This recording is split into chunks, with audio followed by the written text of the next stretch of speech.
High to all welcome back to our YouTube channel. వీడియోలో వెళ్ళే ముందు చిన్న అప్డేట్. ప్రజెంట్ మన డిఫెన్స్ లెర్నింగ్ యాప్లో వచ్చేసి వినాయక చవితి ఆఫర్ అయితే పెట్టడం జరిగిందనమాట. 60% డిస్కౌంట్ అయితే ఇవ్వడం చేస్తుంది ప్రతి కోర్స్ పైన. 399కి విత్ 1 ఇయర్ వాడి అయితే ఇవ్వడైతే జరుగుతుంది. ఈ ఆఫర్ని మీకు మరికొద్ది గంటల్లో ఆఫర్ అయితే ముగుస్తుంది కాబట్టి ఎవరైనా కోర్స్ తీసుకుంటా అంటే తీసుకోండి. డిస్క్రిప్షన్లో మీకు యాప్ లింక్ అయితే ఉందన్నమాట. ఇక మెయిన్ వెళ్ళినట్టయితే మనకు కేంద్ర ప్రభుత్వ సంస్థ అయినటువంటి మనకు కరెంట్ అఫైర్స్లు ఉంటాయి కదా, మనకు పవర్ స్టేషన్స్లో వాటిలోన నాన్ ఎగ్జిక్యూటివ్ పోస్టులు భర్తీ చేయడానికి అఫీషియల్గా నోటిఫికేషన్ రావడం జరిగింది. ఈ నోటిఫికేషన్కి నేనే ఫస్ట్ ఆఫ్ ఆల్ వీడైతే వేస్తా ఉన్నాను. యూట్యూబ్లో ఇంతవరకు ఎవరు చేయలేదు. అయితే పడితే ఈ నోటిఫికేషన్కి ఆంధ్ర అండ్ తెలంగాణ ఉన్నటువంటి మేల్ అండ్ ఫీమేల్ ఇద్దరు కూడా అప్లై చేసుకోవచ్చు. ఎగ్జామ్ సెంటర్ వచ్చేసి మనకు హైదరాబాద్ అయితే పెట్టడం అయితే జరుగుతుందని వాళ్ళే మెన్షన్ చేశారు. ఇవన్నీ కూడా మనకు పర్మనెంట్ పోస్టులు. ఎవరైతే సెలెక్ట్ అవుతారో వాళ్ళకు 50,000కు పైగా మీకు సాలరీ అయితే వస్తుంది. కాబట్టి వీడియోని ఎండ్ వరకు చూసి క్వాలిఫికేషన్ ఏజ్ ఉంటుందో అప్లై అయితే చేసుకోండి. నాన్ ఎగ్జిక్యూటివ్ పోస్ట్ అనమాట ఇవి. అండ్ వీడియోస్ ప్రతి ఒక్క స్మాల్ రిక్వెస్ట్ ఏంటంటే, చాలామంది వీడియోస్ని చూస్తున్నారు కానీ లైక్ చేయకుండా వెళ్ళిపోతున్నారు. మీరు ఒక లైక్ చేసి మేము చాలా కొద్దిగా బూస్టప్ అవుతుంది. ప్రతి ఒక్కరు లైక్ చేయండి బ్రదర్. అదేవిధంగా ఎవరైనా కొత్త వాళ్ళు మన వీడియోస్ని చూస్తూ ఉంటూ కూడా మన వీడియోస్ని కంపల్సరీ లైక్ చేసి అదేవిధంగా మన ఛానల్ సబ్స్క్రైబ్ చేసుకొని పక్కన బెల్ ఐకాన్ యాక్టివేషన్లో పెట్టుకోండి. మీకు ఇటువంటి జెన్యూన్ జాబ్ అప్డేట్స్ అనేవి మీకు నోటిఫికేషన్ ద్వారా రావడం అయితే జరుగుతుంది. ఇక మెయిన్ టాపిక్ అంటే మనకు కేంద్ర ప్రభుత్వ సంస్థ అయినటువంటి మనకు ఎన్హెచ్పిసి ఏదైతే ఉందో ఆ సంస్థ మనకు నాన్ ఎగ్జిక్యూటివ్ పోస్ట్ అయితే మనకు భర్తీ చేస్తూ ఉంటారు. దీనిలో మనకు చాలా రకాల పోస్టులు అయితే ఉన్నాయి. అయితే ఎవరైతే జాబ్ సెలెక్ట్ అవుతారో మనకు పవర్ స్టేషన్స్ ఉంటాయి కదా, అంటే మనకు విద్యుత్ ఆఫీసులు ఉంటాయి కదా, కరెంట్ ఆఫీసులు అంటారు పెద్ద పెద్దవి. అటువంటి దానిలో మనము మన క్యాడర్కి సంబంధించిన పోస్టులు అయితే మనకు భర్తీ చేస్తున్నాం కాబట్టి వాటిలో మన జాబ్ రోల్ అయితే ఉంటుంది. అండ్ హైదరాబాద్లో కూడా ఉండే అవకాశం అయితే ఉంటుంది అనమాట మన జాబ్ లొకేషన్ కూడా. కాబట్టి కంపల్సరీ మీరు వీడియోని ఎండ్ వరకు చూసి క్వాలిఫికేషన్ ఏజ్ లిమిట్ ఉంటే అప్లై చేసుకోండి. మేల్ అండ్ ఫీమేల్ ఇద్దరు కూడా అర్హులైతే అని వాళ్ళే క్లియర్ కట్గా వాళ్ళు మెన్షన్ చేశారు నోటిఫికేషన్లోన. ముందుగా ఇంపార్టెంట్ డేట్ చూసుకోవాలి బ్రదర్. మనకి ఈ నోటిఫికేషన్ మనకు జస్ట్ ఈ రోజే రావడం జరిగింది అనమాట. నేనే ఫస్ట్ అయితే వీడియో చేస్తాను యూట్యూబ్లోన. ఇక్కడ మనకు ఆన్లైన్ అప్లికేషన్ మనకు ఎప్పుడు ఓపెన్ అవుతుందంటే సెప్టెంబర్ 2, 2025 మార్నింగ్ 10 గంటలకు. మనకు నెక్స్ట్ మంత్ 2వ తేదీ అంటే ఎగ్జాక్ట్గా ఈరోజు 28 కాబట్టి ఇంకా మనకు ఒక 5 డేస్ ఉంటే లింక్ యాక్టివేట్ అవుతుంది. లింక్ యాక్టివేట్ తర్వాత కింద డిస్క్రిప్షన్లో మీకు అప్లై లింక్ పెడతాను, అప్పుడు అప్లై అయితే చేసుకోండి. అండ్ మనకు ఆన్లైన్ అప్లై క్లోజింగ్ డేట్ చూసుకుంటే అక్టోబర్ 1, 2025 సాయంత్రం 5 గంటల వరకు టైం అయితే ఉంది. మనకు సెప్టెంబర్ 2 నుండి అక్టోబర్ 1 వరకు అప్లై చేసుకునే టైం అయితే ఉంది కాబట్టి డెఫినెట్ అయితే మీరు అప్లై అయితే చేసుకోండి బ్రదర్. అండ్ ఈ నోటిఫికేషన్కి ఎవరు అప్లై చేసుకోవచ్చు అంటే కనుక వాళ్ళు నోటిఫికేషన్లో ఇక్కడ మెన్షన్ చేశారు చూసుకున్నట్లయితే only Indian nationals are eligible to apply. Indian nationals ఎవరైతే ఉన్నారో వాళ్ళందరూ కూడా అప్లై అయితే చేసుకోవచ్చు. ముందుగా వచ్చేసి మనకు సెలక్షన్ ప్రాసెస్ చూసుకుంటే మనకు ముందుగా వచ్చేసి ఏంటంటే రైట్ టెస్ట్ అయితే కండక్ట్ చేస్తారు. సింపుల్గా ఎగ్జామ్ ఉంటుంది, తర్వాత డాక్యుమెంట్ వెరిఫికేషన్, తర్వాత ఫైనల్ మెరిట్ లిస్ట్ అంతే. అయితే ఇక్కడ మనకు రైట్ ఎగ్జామ్ అనేది ఏ విధంగా కండక్ట్ చేస్తారు ఏంటి మొత్తం కూడా చూసుకుంటే మనకు సిబిటి ఆన్లైన్ ద్వారా మాత్రమే కండక్ట్ అయితే చేస్తామని చెప్తున్నారు. జనరల్, ఓబీసీ, ఈడబ్ల్యూఎస్లకు 40% మీకు టోటల్ మార్కులు అయితే వచ్చి ఉండాలి. ఇక ఎస్సీ, ఎస్టీ, పీడబ్ల్యూలకు 35% మీకు టోటల్ మార్కులు అయితే వచ్చి ఉండాలి. ఇదేంటంటే నెక్స్ట్ స్టెప్కి. బట్ మీరు షార్ట్ లిస్ట్ అవ్వాలి, నెక్స్ట్ స్టెప్కి వెళ్ళాలి అంటే కూడా మీరు ఎగ్జామ్లో హై స్కోర్ చేస్తేనే బెటర్ అనమాట. అదైతే ఒకటి గుర్తుపెట్టుకోండి. ఇక్కడ మీరు చూసుకుంటే టెస్ట్ ఆఫ్ సెంటర్స్ వచ్చేసి మనకు ఆంధ్ర అండ్ తెలంగాణ వాళ్ళకు హైదరాబాద్లో అయితే ఎగ్జామ్ సెంటర్ అయితే పెట్టడం జరిగింది. అదొకటి మాత్రమే. అంటే మనకు బెంగళూరు కూడా దగ్గరనే కాబట్టి ఆంధ్ర వాళ్ళకి అది కూడా మీరు పెట్టుకోవచ్చు. అప్లై చేసేటప్పుడు మనకి ఆప్షన్ అయితే వస్తుందంట, అక్కడ మీరు చూజ్ చేసుకోండి. ఇక ఎగ్జామ్ ప్యాటర్న్ చూసుకున్నట్లయితే ఇంగ్లీష్ కానీ హిందీ కానీ మనం ఎగ్జామ్ అయితే రాయాల్సి ఉంటుంది. ఓవరాల్గా 180 నిమిషాలు అంటే 3 అవర్స్ అనమాట. 200 మార్కులు క్వశ్చన్ పేపర్ అయితే ఉంటుంది. ఇక్కడ మనకు జేఈ ఏదైతే జూనియర్ ఇంజనీరింగ్ ఉందో సివిల్ కానీ, ఎలక్ట్రికల్ కానీ, మెకానికల్ కానీ, అండ్ E&C ఏదైతే ఉందో లేదా సూపర్వైజర్ ఐటీ, ఈ పోస్ట్ మాత్రం మనకు ఎక్కువ ఉన్నాయన్నమాట. ఇవి మాత్రమే మీకు వీడియోలో చెప్తున్నాను.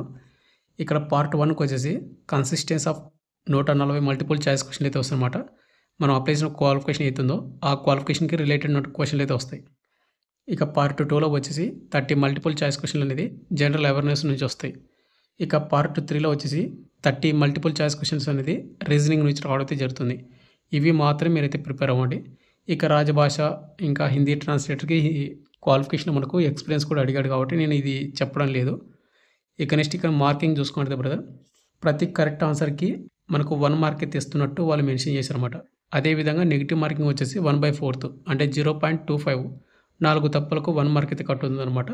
అది ఒకసారి చూసుకోండి. ఇక నెక్స్ట్ మనకు వేకెన్సీ డీటెయిల్స్, ఏమేమి పోస్టులు భర్తీ చేస్తున్నారు, క్వాలిఫికేషన్ ఏంటి, ఏజ్ లిమిట్ ఎంత, అండ్ ఎన్ని వేకెన్సీ భర్తీ చేస్తున్నారు చూసుకున్నట్లయితే అయితే కూడా దీనిలో మనకు కొన్నిటికి క్వాలిఫికేషన్తో పాటు ఎక్స్పీరియన్స్ కూడా అడిగాడు. నేను ఎక్స్పీరియన్స్ లేని పోస్టులు మాత్రమే చెప్తాను. అవి మాత్రమే మీకు క్వాలిఫికేషన్ ఉంటే కనుక డెఫినెట్గా అప్లై అయితే చేసుకోండి. ఇక్కడ ముందుగా అసిస్టెంట్ రాజభాష దీనికి ఎక్స్పీరియన్స్ కూడా వాళ్ళు మెన్షన్ చేశారన్నమాట. ఇది పక్కన పెట్టేస్తే ఇక్కడ మనకు సెకండ్ పోస్ట్ ఏతుందో జూనియర్ ఇంజనీర్ సివిల్ అనమాట. 29,600 నుండి 1,19,500 వరకు మనకు శాలరీ అయితే వస్తుంది. దీనికి ఓవరాల్గా 109 పోస్టులు అయితే ఉన్నాయి. మనకు బ్యాక్లాగ్ పోస్టులు ఉన్నాయి, కరెంట్ వేకెన్సీ కూడా ఉన్నాయి. ఇక్కడ కరెంట్ వేకెన్సీ చూసుకుంటే ఎస్సీ వాళ్ళకు 13, ఎస్టీ వాళ్ళకు 5, ఓబీసీలకు 16, ఈడబ్ల్యూఎస్లకు 15, యూఆర్ క్యాండిడేట్ వాళ్ళకు 51. అంటే ఇక్కడ ఏంటంటే ప్రతి క్యాస్ట్ వాళ్ళు కూడా వేకెన్సీ అయితే మనకు భర్తీ చేస్తున్నమాట. కాబట్టి డెఫినెట్గా అప్లై చేసుకోండి. ఇక ఏజ్ లిమిట్ విషయానికి వస్తే మినిమం 18 సంవత్సరాలు అయితే ఉండాలి, మ్యాక్సిమం 30 ఇయర్స్ అయితే ఉండాలి యూఆర్ ఈడబ్ల్యూఎస్ వాళ్ళు. ఇక ఎస్సీ ఎస్టీ వాళ్ళు వచ్చేసి 35, ఓబీసీ క్యాండిడేట్ వాళ్ళు వచ్చేసి 33 వరకు అప్లై చేసుకోవచ్చు. ఇక నెక్స్ట్ క్వాలిఫికేషన్ విషయానికి వస్తే కనుక ఇక్కడ full time 3 years regular diploma ఎవరైతే చేసి ఉంటారో అది కూడా సివిల్ ఇంజనీరింగ్ అనమాట. వాళ్ళు కంపల్సరీ అప్లై చేసుకోవాలి. 60% మీకు మార్కులు అయితే వచ్చి ఉండాలి. ఒకవేళ ఎవరైతే ఎస్సీ ఎస్టీ పీడబ్ల్యూ అయితే కనుక 50% మీకు మార్కులు వస్తే సరిపోతుంది. అంటే ఇక్కడ మనకు జూనియర్ ఇంజనీర్ సివిల్కి అనమాట. అదేవిధంగా మనకు కింద వచ్చేసి థర్డ్ పోస్టు జూనియర్ ఇంజనీర్ ఎలక్ట్రికల్కి వచ్చేసి సేమ్ అంతే శాలరీ 29,600, 1,19,500 అనమాట. ఏజ్ లిమిట్ కూడా సేమ్ 18 నుండి 30 సంవత్సరాలు ఉన్నటువంటి యూఆర్ ఈడబ్ల్యూఎస్, ఓబీసీ వాళ్ళు 33, ఎస్సీ ఎస్టీ వాళ్ళు వచ్చేసి 35. అయితే వేకెన్సీ డీటెయిల్ చూసుకుంటే ఓవరాల్గా మనకు 46 పోస్టులు అయితే ఉన్నాయి. ఇక్కడ బ్యాక్లాగ్ వచ్చేసి 2 పోస్టులు అయితే ఉన్నాయి. మిగతావి కరెంట్ వేకెన్సీ అనమాట. ఎస్సీ వాళ్ళకు 8, ఎస్టీ వాళ్ళకు 2, ఓబీసీ వాళ్ళకు 10, ఈడబ్ల్యూఎస్లకు 2 అండ్ యూఆర్ క్యాండిడేట్లు 22. అంటే మనకు ఓవరాల్గా కొన్ని పోస్టులు భర్తీ చేస్తున్నారు. దీనికి కూడా సేమ్ అనమాట. 3 ఇయర్స్ రెగ్యులర్ డిప్లొమా ఎవరైతే చేసి ఉంటారో వాళ్ళందరూ కూడా అప్లై చేసుకోవచ్చు.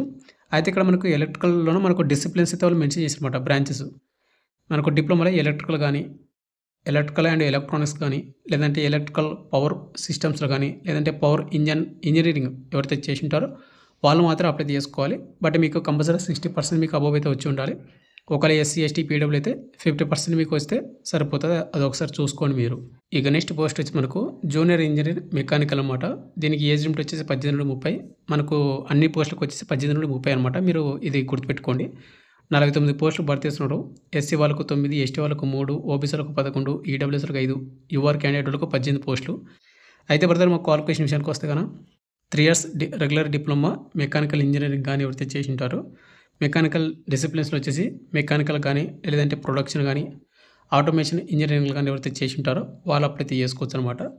ఇక నెక్స్ట్ పోస్ట్ వచ్చి మనకు జూనియర్ ఇంజనీరు మనకు E&C అంటే మనకు ఎలక్ట్రానిక్స్ అండ్ కమ్యూనికేషన్ డిసిప్లిన్స్ సంబంధించినటువంటి పోస్ట్ అనమాట. 17 పోస్టులు భర్తీ చేస్తున్నారు. ఎస్సీ వాళ్ళకు 2, ఎస్టీ వాళ్ళకు 1, ఓబీసీలకు 4 పోస్టులు, ఈడబ్ల్యూఎస్లకు 1 అండ్ యూఆర్ క్యాండిడేట్ వాళ్ళకు 8. క్వాలిఫికేషన్ వచ్చేసి 3 ఇయర్స్ రెగ్యులర్ డిప్లొమా. ఇక్కడ మనకు ఎలక్ట్రానిక్స్ అండ్ కమ్యూనికేషన్స్ కానీ ఇక్కడ చాలా రకాల బ్రాంచ్లు అయితే ఇచ్చాడు. ఒకసారి మీరు అయితే చూసుకోండి. ఇంక నెక్స్ట్ వచ్చి మనకు సూపర్వైజర్ ఐటీ. దీనికి ఒక పోస్ట్ మాత్రమే భర్తీ చేస్తున్నారు. బట్ ఏంటంటే graduate with a level course అయితే చేసి ఉండాలి. DOESCC అనే దానిలో మనకు ఇది చేసిన వాళ్ళు అప్లై చేసుకోండి. లేదంటే 3 years polytechnic diploma in computer science కానీ, ఐటీ ఫ్రమ్ గవర్నమెంట్ కానీ ఏదైతే చేసింటే అప్లై చేసుకోవచ్చు. లేదా BCA కానీ, BSc కంప్యూటర్ సైన్స్ కానీ, లేదా ఐటీ కానీ చేసిన అప్లై అయితే చేసుకోవచ్చు. ఇక నెక్స్ట్ ఇక మనకు చూసుకున్నట్లయితే శాలరీ మీకు చెప్పాను కదా, మనకు 29,000 అని. వాటితో పాటు మనకు కంపల్సరీగా బేసిక్ పే, డేర్నెస్ అలవెన్స్, HRA ఇంకా అదర్ అలవెన్స్లు చాలా రకాల అలవెన్స్లు అయితే ఉంటాయి. మనకు అన్ని అలవెన్స్ కలుపుకుంటే ఓవరాల్ మనకు 50,000కు పైగా మనకు శాలరీ అయితే వస్తుంది. అంతకంటే తక్కువ అయితే ఉండదు అనమాట. కాబట్టి డెఫినెట్గా అప్లై చేసుకోండి. ఇక నెక్స్ట్ మనకు ప్లేస్మెంట్స్ అనమాట. ప్లేస్మెంట్ వచ్చేసి ఇక్కడ ఏంటంటే ఏవైతే మనకు ప్రాజెక్ట్స్ ఉంటాయి కదా, లేదంటే పవర్ స్టేషన్స్ ఉంటాయి కదా అక్కడ కానీ, లేదంటే ఆఫీసులు ఉంటాయి కదా అక్కడ మనకు మన జాబ్ పోస్టింగ్ అయితే ఇవ్వడం జరుగుతుంది. కాబట్టి కంపల్సరీ మన ఆంధ్ర తెలంగాణ వాళ్ళకు హైదరాబాద్లో అండ్ ఆంధ్ర వాళ్ళకి ఆంధ్ర, తెలంగాణ ఉంటే కూడా మనకు జాబ్ పోస్టింగ్ వచ్చే అవకాశం అయితే ఉంటుంది. కాబట్టి డెఫినెట్గా అప్లై చేసుకోండి. ఒకవేళ మీకు ఆంధ్ర అండ్ తెలంగాణ రాకపోతే అదర్ స్టేట్ వచ్చింది అనుకోండి, మనం అక్కడ కొన్ని సంవత్సరాలు చేసిన తర్వాత మళ్ళీ మన సైడ్ కూడా రావడానికి అవకాశం అయితే ఉంటుందన్నమాట. అంటే ఆఫీసులు ఉంటాయి కదా అక్కడ రావడానికి కూడా అవకాశం అయితే ఉంటుంది. ఇక ఫైనల్గా వచ్చేసి అప్లికేషన్ ఫీజు. ఇక్కడ అప్లికేషన్ ఫీజు చూసుకుంటే brother, general, EWS, OBC candidate వాళ్ళు 600 రూపాయలు మీరు పేమెంట్ అయితే చేయాలి. అప్లికేషన్ ఫీజు అనమాట. అండ్ అదేవిధంగా మనకు ట్యాక్సెస్ కూడా ఉంటాయి కాబట్టి మనకు GST అన్ని కలుపుకుంటే వరలో 708 రూపాయలు మీరు పేమెంట్ అయితే చేయాలి. ఇక రిమైనింగ్ క్యాండిడేట్ వాళ్ళు ఎవరుతున్నారో ఎస్సీ వాళ్ళు కానీ, ఎస్టీ వాళ్ళు కానీ, పీడబ్ల్యూ కానీ, ఎక్సర్షన్ క్యాండిడేట్ కానీ, అదేవిధంగా ఫీమేల్ వాళ్ళు ఎవరుతున్నారో అమ్మాయిలు, వీళ్ళకి కూడా ఎటువంటి అప్లికేషన్ ఫీజు అయితే లేదు. కాబట్టి మీరు సింపుల్గా ఫ్రీగా అప్లై చేసుకోవచ్చు మీకు క్వాలిఫికేషన్ ఏజ్ లిమిట్ ఉంటే కనుక. ఇక ఫైనల్‌గా వచ్చేసింది బ్రదర్. మనకు విద్యుత్ ఏవైతే స్టేషన్స్ ఉంటాయి కదా! మనకు ఇండియన్ గవర్నమెంట్ నుంచి ఇచ్చినటువంటి నాన్ ఎగ్జిక్యూటివ్ పోస్టులు భర్తీ చేయడం నోటిఫికేషన్ ఇచ్చింది. మీకు కంప్లీట్ డీటెయిల్స్ చెప్పాను అనుకుంటాను. మీకు ఇంకేమైనా డౌట్ ఉంటే కింద కామెంట్ చేయండి. మీరు అప్లై చేసిన వెబ్‌సైట్ లింక్ యాక్టివ్ అయిన తర్వాత మీకు డిస్క్రిప్షన్‌లో అయితే ఇస్తాను. ఆ లింక్ క్లిక్ చేసుకొని అప్లై చేసుకోండి. అండ్ మీకు నోటిఫికేషన్ కావాలంటే మన టెలిగ్రామ్ గ్రూప్‌లో పోస్ట్ చేసి అక్కడ పిన్ చేసి పెడతాను. మీరు అక్కడ డౌన్లోడ్ చేసుకోండి. Thank you.